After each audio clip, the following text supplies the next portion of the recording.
Trainings में, क्योंकि मेरे ससुर जी अभी बिस्तर पे, तो उनको भी देखना पड़ता है, तो 2 जगह एक साथ नहीं आ सकते, तो मैं उनको भी मिस कर रही हूँ। और एक मेरा बेटी है छवि इंगला और विशेष इंगला मेरा बेटा है, खुशी मेरे साथ है।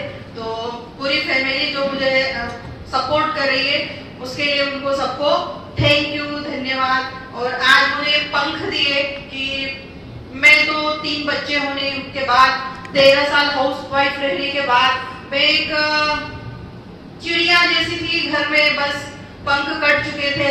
लेकिन मेरे हस्बैंड को मैंने बताया कि मुझे जीवन में कुछ करना है, मेरा नाम कमाना है, पर कैसे हो सकता है। और मैं थी गुजरात में उस समय, वहां पे कुछ कर नहीं सकती थी। मेरे हस्बैंड का डे नाइट शिफ्ट रहता था और 12 घंटे की ड्यूटी रहती थी, लेकिन कुछ करना था, ये पक्का पता था। कब करूंगी, क्या करूंगी नहीं मालूम था, बस मन में एक भावना थी। और मेरे हस्बैंड ने मुझे पंख दिया उड़ान भरने के लिए। मुझे राम सर, मिलिंद सर और दीदी माँ ने बताया, और रेस मेरी टीम ने दी मुझे, तो आज मैं यहाँ पर हूँ।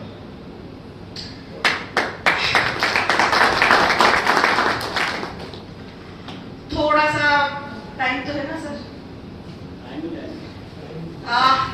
मैं थोड़ा सा बहुत पीछे जाऊंगी, थोड़ा सा बचपन की ओर जाऊंगी कि जब मेरा रिजल्ट आता था तो बच्चे बोलते थे उस दिन, सारे फ्रेंड्स बोलते थे कि अच्छी ग्रेड आए, अच्छे मार्क्स आए, ये आए, वो आए, वो आए।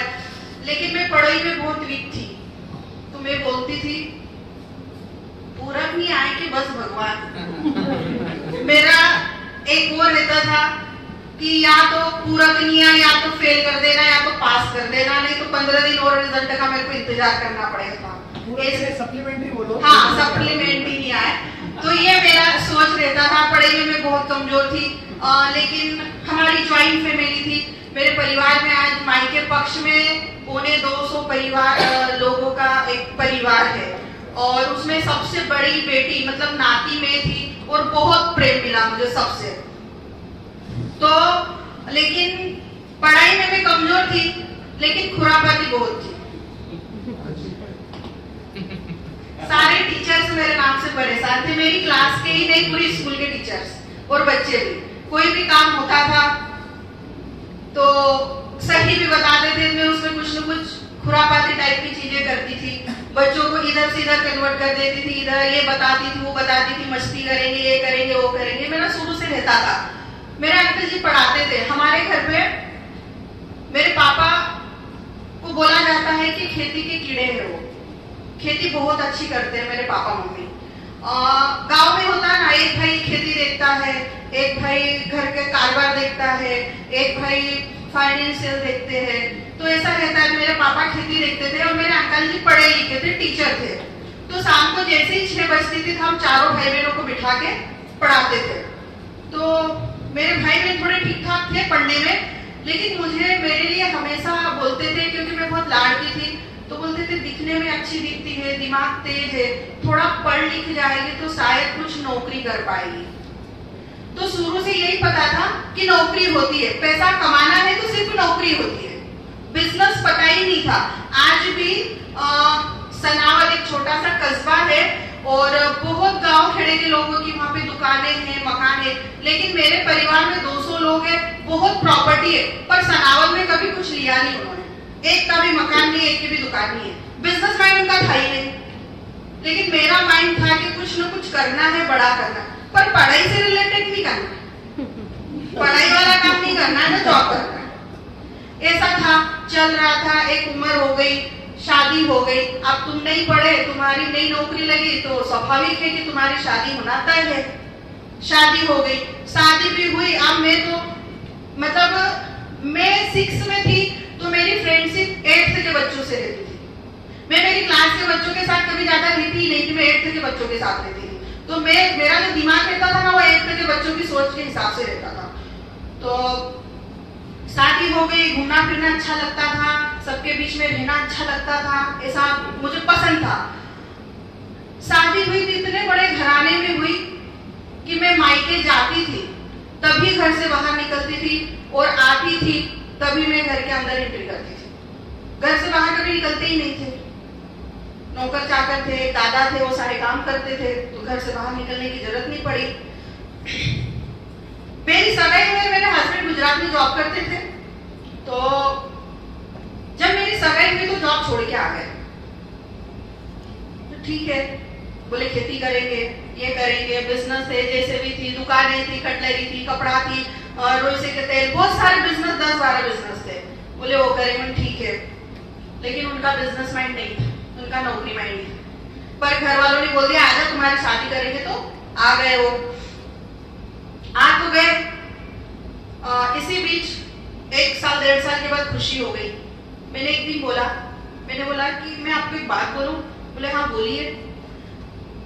पापा आपका भी पेट भरे, मेरा भी पेट भरे, एक बच्चा हो गया उसका भी पेट भरे, तो जीवन भर का क्या ठेका लिया उन्होंने? भले ही वकील है, पैसा है, सब कुछ है, पर हमारी खुद की कमी क्या? क्योंकि मेरे पापा मम्मी खेती के बड़े कीड़े थे, और उन्होंने बोला सही बात है यार, जमा पूंजी खाओ या पिताजी का खाओ, मेरा तो कुछ अभी काम ही नहीं है। बोले देखते। 4 दिन में उनकी नौकरी लग गई, और नौकरी लगी गुजरात दमन दीव। सीधा मुझे गांव से उठा के सनावद के पास एक छोटा गांव था, वहां आ गए, वहां से सीधा मैं दमन चले गई। वहां पे मैं गई, 13 साल तक हाउस वाइफ रही, 13 साल तक 1 BHK फ्लैट में ही मैं रही। 13 साल मेरे बीत गए, 3 बच्चों को मैंने पाला पोसा। इस बीच में ऐसा समय आया कि मेरे हस्बैंड का जॉब छूट गया। मेरे हस्बैंड आके बोलते थे इंक्रीमेंट हो गया, मैं बोलती थी ठीक है, इतनी सैलरी बढ़ गई, ठीक है। मैंने कभी खुशी जताई नहीं, तुमको लगता था कि इसको कभी खुशी होती नहीं है। मुझे चाहिए, क्या चाहिए वो हमेशा मुझे लाके दे देते थे। मेरे नाम से एक अकाउंट बनाया था कि ये महिला का कभी कोई भरोसा नहीं, कुछ भी मांग लेगी, तो हमेशा मेरे लिए कुछ महीने के 2-4 हजार रुपए एक साइड में इकट्ठा करते रहते थे। इस बीच में ऐसा हुआ कि कंपनी बंद हो गई। 2016 में कंपनी बंद हो गई। कंपनी बंद हुई तो मेरा ऐसा था कि अगर हमने 14 साल से घर छोड़ा है तो घर से कुछ नहीं मिलेगा, बंटवारा के अलावा पैसा नहीं मिलेगा। तुम इतनी दूर गए तो तुमने क्या किया? केवल पेट ही भरा। मैंने बोला मैं कभी नहीं लूंगी, और मेरे हस्बैंड ने मुझे पहले दिन बोला था कि मैं आपको मेरी कमाई से पालूंगा, वो शब्द मुझे याद था। ठीक है, वहां से आए 6-7 महीने तक बोलते ना गरीबी, तो गरीबी नहीं थी मेरे पास, कंगाली आ गई थी। पाव भर सब्जी खरीदने में भी मैं 10 बार सोचती थी। उस समय आप लोग कोई नहीं थे मेरे जीवन में, ना राम सर थे, ना मिलिंद सर थे, ना नवीन भाई थे, ना कोई नहीं थे, ना टेंगन था, ना कुछ ना था। वो सब मुझे फेस करना था। लेकिन मुझे ये पता था कि मेरा भाग्य बहुत अच्छा है, क्योंकि बचपन से मुझे सबने ऐसा ही रखा है। लेकिन मुझे भगवान कुछ दिखा रहा है, तो कुछ समय के लिए मुझे दुख दिया है। तो मेरे हस्बैंड को मैंने बोला किसी की हेल्प नहीं लेनी है आपको, ये दुख काटना है। कभी हेल्प ले ली तो दुख फिर आगे खसक जाएगा, फिर आगे खसक जाएगा, ये तो हमको काटना ही पड़ेगा। हमें किसी से मदद मिली और 10-11 महीने में वो सारी चीजें खत्म हो गई। मेरे हस्बैंड की जॉब लगी कतर, विदेश में लगी, वो वहां गए। उस दिन मेरे पास 2 ऑप्शन थे, क्योंकि उनपे एक बॉन्ड भराया गया था कि आप 2 साल के बाद ही इंडिया आओगे। तो मेरा बच्चा 8 महीने का था, बेटा 12 साल बाद मेरा बेटा हुआ था। तो मैंने सोचा 2 साल बाद आएंगे तो मेरा बेटा पापा को पहचानेगा ही नहीं, और मैं खुद मेरे हस्बैंड का चेहरा 2 साल बाद देखूंगी। ये क्या कौन सा काम हुआ? पर उनको नौकरी पसंद थी।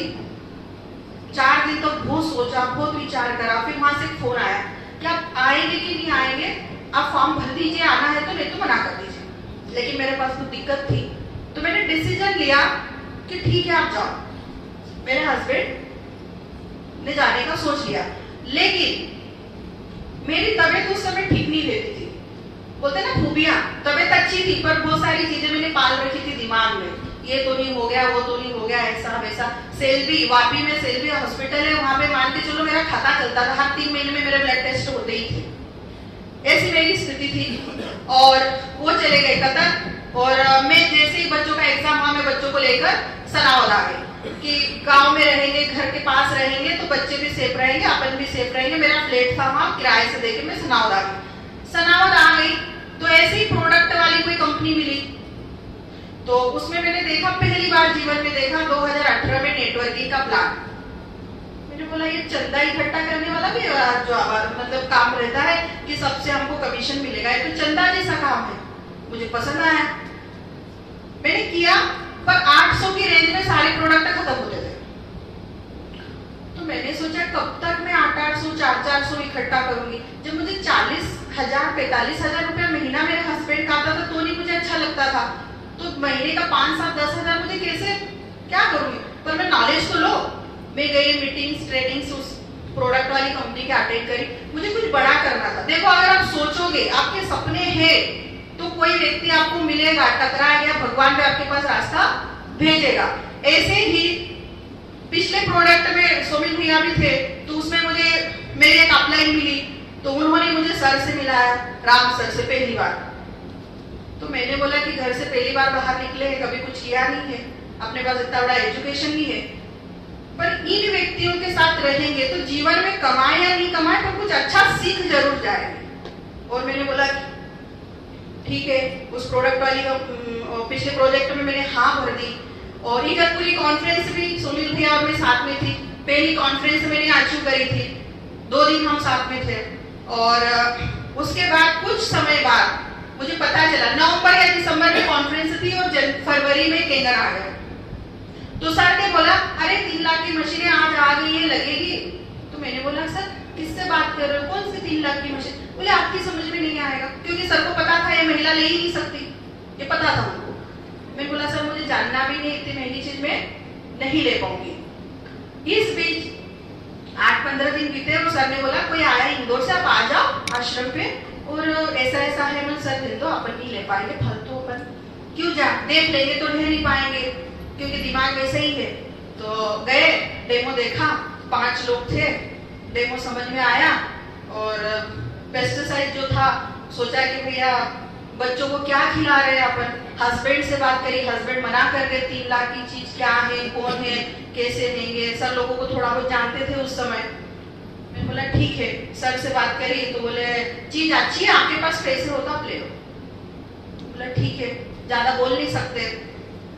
यही खुशी और ये बोलते थे कि मम्मी इतनी अच्छी लग रही है, आप दिन भर इधर उधर बोलते रहते हो, अच्छी लग रही है तो ले क्यों नहीं लेते हो। मैं तो पागल, पैसे नहीं है, 3 लाख की है। तो बोले कि फिर बोलो मत, तो सही बात है, जब नहीं ले सकते तो बोलो मत। ठीक है, समझते, दिमाग में तो वही चल रहा था। ऐसे ही दूसरे दिन मैंने हस्बैंड को फिर बोला कि देखो आप मेरा जीवन में कभी बर्थडे मत मनाना, मेरे बच्चों को कभी बर्थडे मत मनाना, मुझे कुछ भी मत ला के देना, लेकिन ये मशीन मुझे ला दो।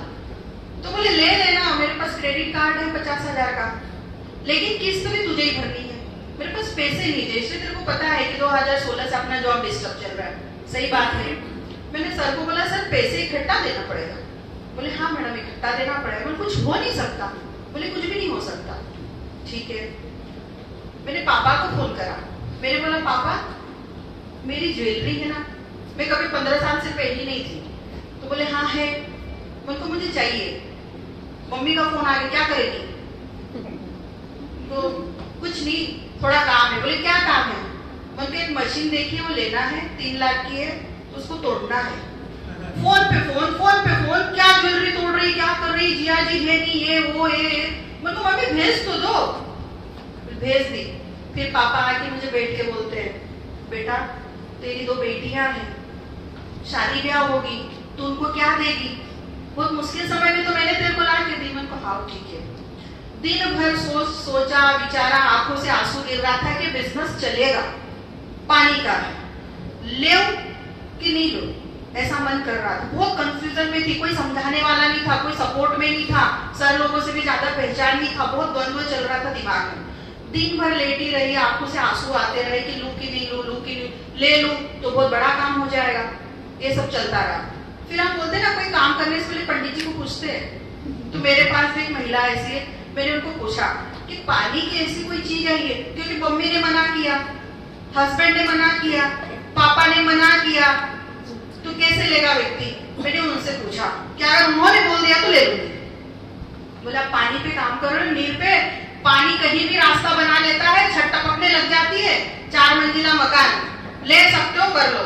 मैं को माता जी ज्वेलरी तोड़ रही हूँ। बोले हाँ ले लो, कोई दिक्कत नहीं। कॉन्फिडेंस दे दिया। 5 बजे की बात है, 6 बजे छोटी बिटिया को उठाया, पर्स में ज्वेलरी डाली, ज्वेलरी में बोला भैया तोड़ दे, कितना पैसा देगा। उस दिन शिवरात्रि का दिन था, महाशिवरात्रि। तो मैंने बोला कि ठीक है, कोई दिक्कत नहीं। मेरी बुआ के लड़के की दुकान थी। मैंने देख ये ज्वेलरी को रख के रखना, मेरे पापा ने मुश्किल समय में ला दिया, कुछ जुगाड़ हो गया तो मैं ले जाऊंगी, अभी तोड़ना मत, पर पैसे दे दे, आज मुझे जरूरत है। बोले हाँ। सर को मैंने फोन लगाया, सर आज शिवरात्रि है, 11:30 के पहले घर आना और पैसे ले लेना रात के, 11:30 के बाद आओगे तो मैं नहीं लूंगी, पक्का मैंने बोल दिया। सर आए, पेमेंट करा, मशीन आ गई। हस्बैंड को कुछ पता नहीं है, मम्मी पापा को कुछ पता नहीं है, जीवन में पहली बार मैंने इतना बड़ा कदम उठाया।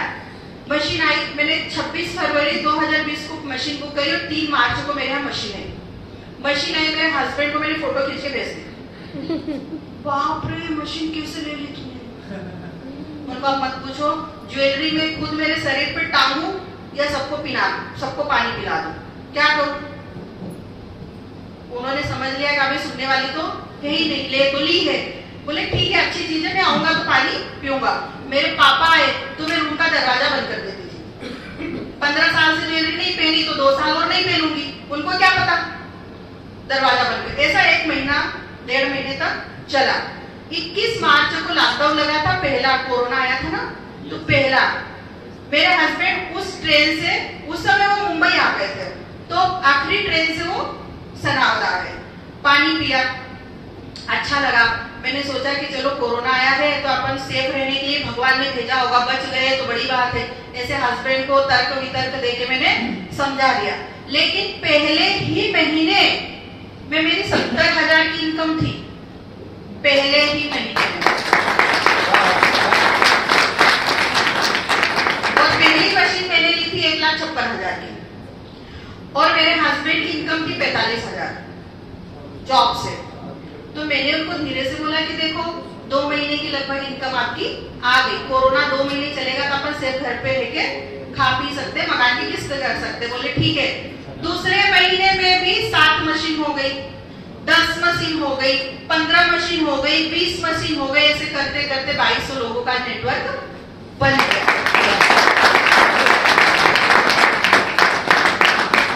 अरे नहीं, वो रात वाले की वो पैसा वाला। फिर कोरोना जैसे ही गया तो सेठ का फोन आया, बोले आ जाओ। मैंने बोला, वो बात मेरे से चुपके से बात करते थे, उनको पता था कि 1.5 लाख 2 लाख 2.5 लाख 3 लाख महीने का आना है। मैं 40,000 पे कैसे जाऊं, इसको बोलूं कैसे? वो सोच रहे, क्योंकि मैं गया अकेले घर में आ जाएगी, बच्चों को कौन संभालेगा, इसको घर रहना पड़ेगा, तो महीने का 1.5-2 लाख का नुकसान है ना। तो मुझे बताए नहीं, वो सीढ़ियों पे जाके बात करे, ऊपर रूम में जाके बात करे सेठ से। बोले सर आऊंगा, उसको भी मतलब झोले दे रहे थे, मना भी नहीं करे और इधर भी मना नहीं करे, बीच में ही उसको झोले दे। ठीक है, मैं सुन रही थी, सब ऑब्जर्व कर रही थी। 1 बार हुआ, 2 बार हुआ, 2 महीने बाद लगाया, 6 महीने बाद लगाया, ठीक है। एक दिन खाना खा रहे थे, उन्होंने जानबूझ के फोन लगाया, क्योंकि उन्होंने पूछा सेठ ने आखिरी बार कि क्या करना है, आना है कि नहीं आना है। तो जब खाना खा रहे थे तब उन्होंने उनको मैसेज किया कि आप कॉल करो। तो उन्होंने कॉल करा, तो बोले सर आप आएंगे कि नहीं आएंगे? तो बोले कि सर अभी मैं सोचता हूँ, विचारता हूँ। उनको फोन मुझे दे दीजिए, मैं छुपा छुपी का खेल तुम्हारा 6 महीने से देख रही हूँ। मुझे फोन दिया, मैंने अच्छे से बात करी। मैं सर नमस्कार, इतने साल आपने हमें पाला, उसके लिए सबसे पहले थैंक यू, बहुत बहुत धन्यवाद। क्योंकि 13 साल 14 साल हमने आपकी कंपनी में काम करके ही हमारी रोजी रोटी चले और हमारे बच्चों को हम यहाँ तक लाए और मकान हम ले पाए। उनको भी अच्छा लगा। मैंने बोला सर आपकी कंपनी में कितने लोग काम करते हैं? बोले 250-250 के लगभग। मैं कितनी सैलरी दोगे, क्या पोस्ट रहेगी? तो बोले कि 13-14 मशीन को ऑपरेट करते थे मेरा हस्बैंड, एल्यूमिनियम की डिश बनती थी जिसमें खाना पैक होता है। तो बोले कि 200-250 लोग काम करते हैं, मैं सैलरी क्या दोगे?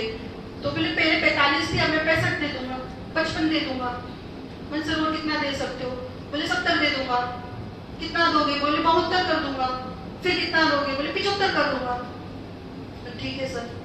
मैंने सर आप 90 भी देंगे, 1.5 भी देंगे, 2 भी देंगे, 2.5 भी देंगे, फिर भी इलाज नहीं आएगी। तो बोले क्यों? मैंने सर आपकी फैक्ट्री में 200 लोग काम कर रहे हैं, शायद मेरा एक स्टेटमेंट गलत हो सकता है, पर मैंने बोला था कि आपकी फैक्ट्री में 200 लोग काम कर रहे हैं, मेरी फैक्ट्री में 650 लोग काम कर रहे हैं। अब आप मुझे बताइए, क्या मैं उनको भेजूं? क्योंकि वो गए तो मुझे 3 बच्चे संभालना है, तो मैं कुछ कर ही नहीं पाऊंगी, तो मेरे 650 की फैक्ट्री का क्या होगा सर? बोले सही बात है। बोले ये मुझे इमला जी ने नहीं बताया, मैं उनको कैसे बताएंगे? और एक चीज बताऊं, अगर मेरे हस्बैंड गुजरात में होते ना, तो आज जॉब छोड़ के आना पड़ता और पिताजी की सेवा करते और हमारे पास कोई काम नहीं होता। या तो पिताजी की सेवा होती या तो नौकरी होती। क्या होता आपके हिसाब से बताइए, क्या करना सही होता? पिताजी की सेवा या नौकरी छोड़ना? बच्चों को पाल लो या पिताजी की सेवा कर लो, क्या करना रहता? या तो नौकरी छोड़ते तो घर कैसे चलता? पिताजी की सेवा छोड़ते तो लोग क्या बोलते, और उनपे क्या बीतती कि बच्चा पैदा करा और सेवा नहीं कर रहे। तो ये बिजनेस की पावर है कि उस समय सही डिसीजन लिया, टाइम पे डिसीजन लिया था। घर भी चल रहा है, पिताजी की सेवा भी हो रही है। इंगला जी रहते थे बॉम्बे में, मैं रहती थी शहर में, और मेरे सास ससुर रहते थे गांव में।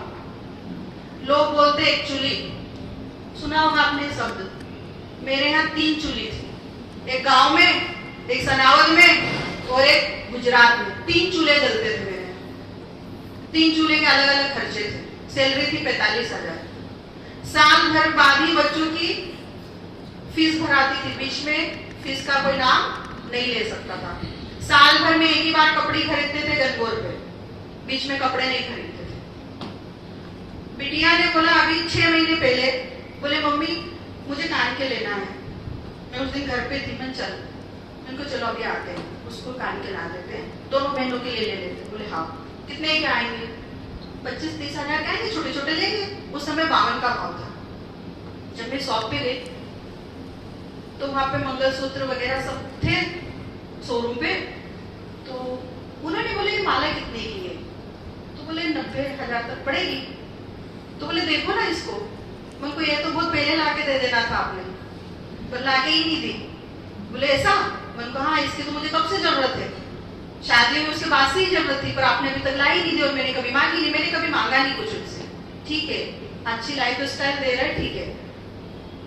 बोले निकाल दो, पसंद आ गई। हाँ, एक जोड़ी कान के लेने गई थी, 5 जोड़ी कान के लेके आई थी, मंगलसूत्र लेके आई थी। ये जो पेन, ये भी 2,15,000 का गोल्ड खरीद के लाई थी। ये है बिजनेस की पावर। दूसरी चीज, मैं ये नहीं बता रही हूँ कि मैंने इतना कमाया, मैं ये बता रही हूँ कि इस पानी ने कितने लोगों को संभाला।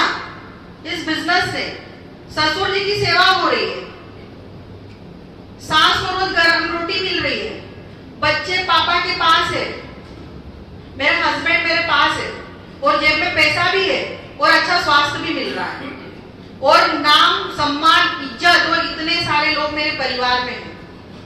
ये सबसे बड़ी बात है। ये पेमेंट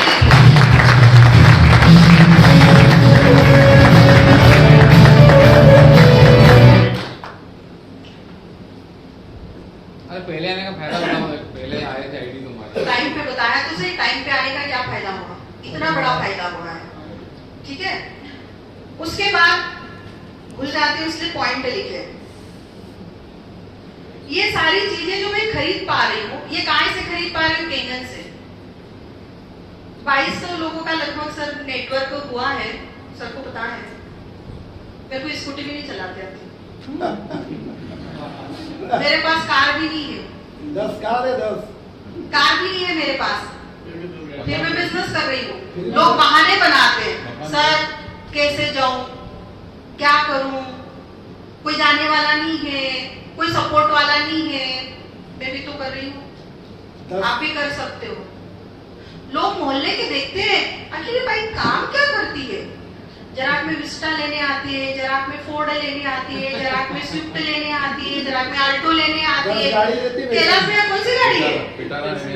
एसवी लेने आती है, ग्रेट विटारा लेने आती है। ये महिला कर क्या रही है? लोग पूछते हैं ऐसे आसपास, क्या करती है? रात को 1 बजे आती है, रात को 11 बजे आती है, सुबह से अच्छी तैयार होती है, चले जाती है, शाम को बिल्कुल एकदम फ्रेश रहती है। क्या करती है? टेंडर पानी भी। मैंने बोला मैं एक ऐसा काम करती हूँ जो लोगों को अच्छी हेल्थ देती हूँ।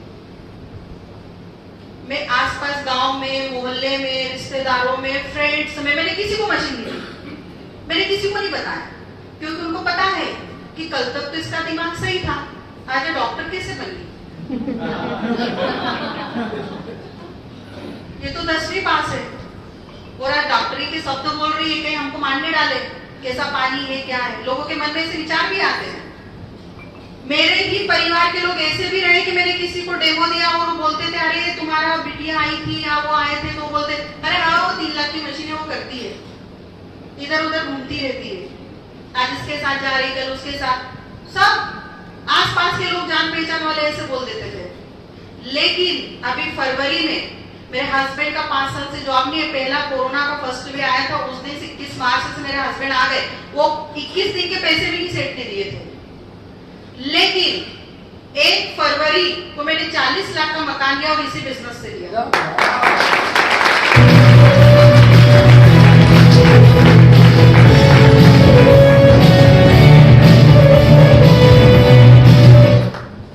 इस बिटिया को मैंने कोटा भेजा, इस बिटिया को मैंने कोटा भेजा, 7 लाख रुपए लगे।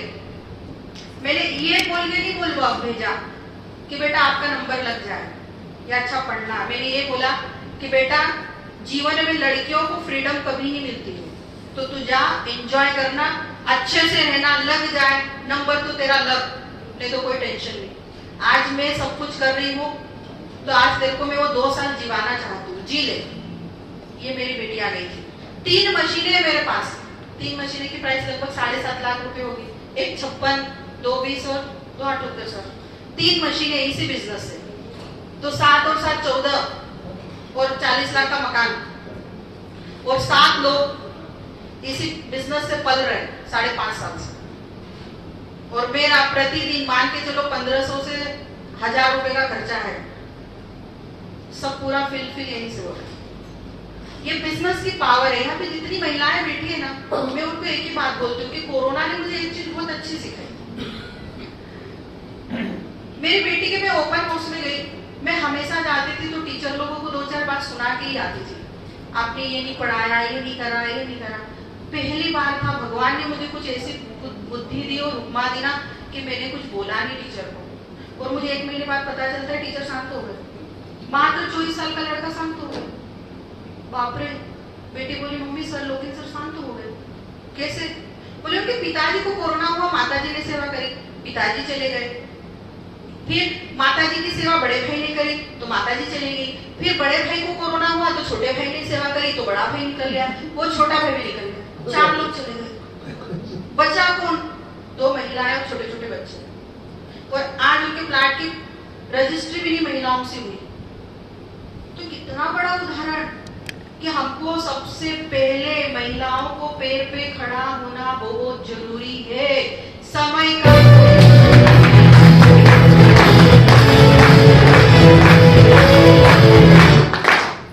आपको मैं एक बात बताऊं, यहाँ पे जितने भी जेंट्स बैठे हैं ना, अगर वो सोचते हैं कि मेरी महिला क्यों वहां जाए, क्यों उसको डेमो दे, क्यों उसको बताए, आप बहुत गलत कर रहे हो। खुद के साथ भी, उस महिला के साथ भी और बच्चों के साथ भी। कोई भरोसा नहीं है कि आप जो काम कर रहे हो आपके ना रहने पर भी पैसा आपके घर आएगा। अगर आप 2 बजे रात को खड़े होकर देखना कि आपका परिवार चैन से सोया है, तो किसकी बदौलत? आपकी बदौलत। आप कमा रहे हो, आप घर के मुखिया हो, आप सारी जिम्मेदारी ले रहे हो, सब खर्चे कर रहे हो, तो आपका परिवार सुखी है, चैन से सोया है। अब आप सोच लो, हम नहीं रहे तो क्या वो चैन से सोएंगे? हाँ या ना? नहीं। क्या वो चैन से सोएंगे? तो काम ऐसा करो कि आज भी फल दे और हमारे ना रहने के बाद भी फल दे। मैं नहीं रहूंगी, लेकिन 2200 लोगों में 400 लोग तो काम करेंगे ना, दाल रोटी का पैसा तो आएगा ना।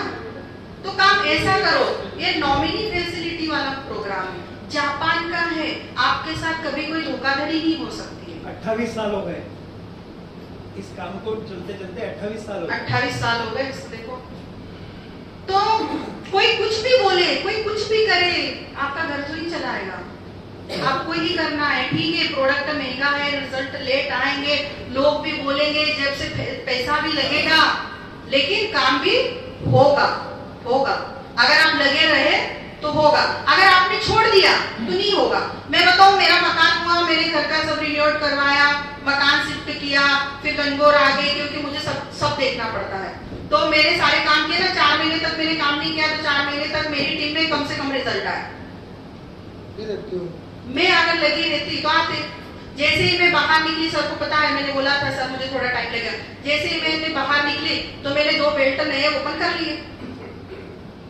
6 महीने बाद भरमार पैसा आएगा, लोगों को भी आएगा, लोगों को रिजल्ट भी आएगा। अब कुछ पॉइंट्स यहाँ पे मैंने लिखा है। एनटीओपी जो अभी जैसे प्रोग्राम हो रहा है, तो इसमें लोग बोलते हैं, एक होता है मैं ज्यादा टेक्निकल और ज्यादा इंग्लिश मुझे नहीं आती है, मैं थोड़ा सा बेसिक समझा देती हूँ। एक होती है जॉब से सैलरी आती है और एक होती है बिजनेस से आती है। बिजनेस में अप एंड डाउन होता है, जॉब में फिक्स सैलरी रहती है, महीना आता है, आ जाती है और आपके सारे खर्चे फुलफिल हो जाते हैं। माइंडसेट रहता है इतना खर्चा करना, इतना बचाना, इतना करना है। बिजनेस में ऐसा नहीं आएगा तो 5 लाख भी आ जाएगा, नहीं 50,000 भी नहीं आएगा, ऐसा रहता है। ठीक है, अब मेरे को एक चीज बताओ, आप 10 घंटे काम कर रहे हो, आपको 25,000 मिल रहे हैं। ठीक है, अब मेरे पास मेरी टीम में 25, 30, 40,000 कमाने वाले व्यक्ति सबसे ज्यादा है, 80%, क्योंकि उन्होंने देख लिया 40,000 में कुछ नहीं होगा, बहुत महंगा ही है, जिसके साथ कोई ना कोई पार्ट टाइम हमको काम करने की जरूरत है। तो ये अपने स्वास्थ्य के लिए भी और काम करने के लिए भी बहुत बेस्ट है। लोगों ने ये सोच के आए यहाँ पर। अब 10 घंटे काम कर रहे हो और आपको मिल रहा है 25,000, 30,000, 40,000। यहाँ पे 2 घंटे काम करा, आपने महीने के हो गए 60 घंटे।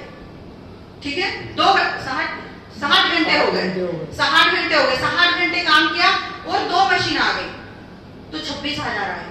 क्या करा? फिर आपने दूसरे महीने काम किया, फिर 26,000 आ गए। आपकी टीम में हो गए 4 लोग। अब 4 लोग हो गए, आपने 2 ही घंटे दिए, लेकिन उन 4 लोगों ने भी 2-2 घंटे दिए, तो कितने हो गए? 12 घंटे। तो 12 घंटे का कमीशन है। अब वो 12 घंटे में जो काम हुआ उसमें भी 10 से 12 लोग आ गए, उन्होंने भी काम किया, तो कितना बड़ा काम हो गया। तो बहुत सारे लोगों ने प्राइवेट जॉब छोड़ के, सरकारी जॉब को भी लोग सोच रहे कि हम छोड़ के इस बिजनेस में आए कि यहाँ पे इतना पैसा है। उसके बाद एक ग्राफ बनाते हैं सर, मिलिंद सर, शायद देखा है किसी ने, जीवन का ग्राफ, A पॉइंट, हाँ, A point, B point, C point.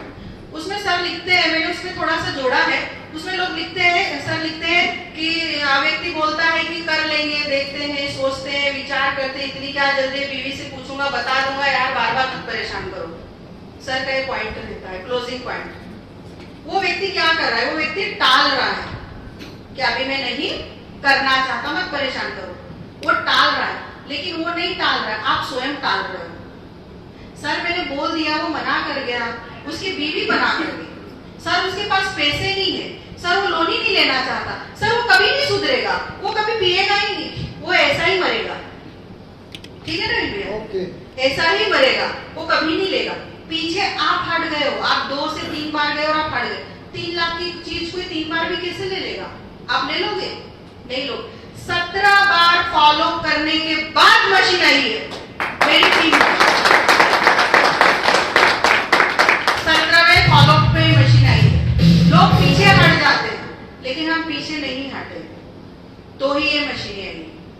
दूसरी चीज, बहुत टाइप के लोग मुझे मिले, अच्छे बहुत ज्यादा मिले, कुछ उठपटांग सवाल करने वाले भी मिले। आपका पानी की संग पे काम करेगा, ऐसे लोग भी आए। ठीक है, जैसे ही मैसेज आया तुरंत सर को फॉरवर्ड कर दिया, सर इसका जवाब आप उसको दे दो। मैं यहां से इतना चलती हूं तो मेरा मैसेज मेरे सीनियर के पास जाता है कि मैं यहां हूं। मैं यहां से इतना चलती हूं तो मेरे सीनियर के पास मैसेज जाता है मैं यहां हूं। मैं इतना चलती हूं, लोग मुझे बोलते हैं मैडम क्या करते हो, पल पल की रिपोर्ट देते हो। मेरी टीम बहुत परेशान है इससे, पल पल की रिपोर्ट देते हो। लेकिन जरूरी है। किसके साथ में जा रही हूँ, कौन लेके जा रहा है, लोग कैसे हैं, उनको पता होना चाहिए। क्यों? इस बिजनेस में वो मुझे लाए हैं, पूरी जवाबदारी उनकी है। तो हमारे जो लीडर्स है, जो हमारे सीनियर है, उनको हमारा फर्ज बनता है। सही है तो भी बता, हमारे से गलती हो गई तो भी बता, सॉल्यूशन उनके पास ही, सही का भी और गलत का भी। गलत भी हो गया तो कोई दिक्कत नहीं, होता है, काम कर रहे तो हो जाती है गलती, बता दो ना, कुछ रास्ता निकलेगा, डांट पड़ जाएगी और क्या होगा, पर आगे के लिए गलती सुधर जाएगी।